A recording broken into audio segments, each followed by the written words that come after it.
Dar totuși după aia stau și se gândesc la niște lucruri care le spun eu că totuși aici o să se spargă mai repede, intră cumva un fel de exponențială la exponențială, lucru care de fapt s-a întâmplat și oamenii încep să intre în panică. Ei nu înțelegeau generic. Eu l-am văzut și tata slab, foarte slab intelectual, pe Dumitreasa la fel, deci pe mama la fel, deci nu prindea limbi străine, n-avea niciun talent.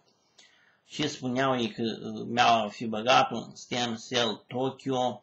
Eu v-am spus că eu am dat și ideile alea cum să se înmulțească celulele mai repede cu niște frecvențe. Ei băgau după asta niște lucruri, azi au făcut naziști, azi au făcut și evrei și totuși nu se găsesc date din astea. Deci veneau cu teoriile astea antipremergătoare, se cheamă oameni foarte dubioși și mama și tata, deci mama eu n-am văzut-o deloc cu idei prin chimie.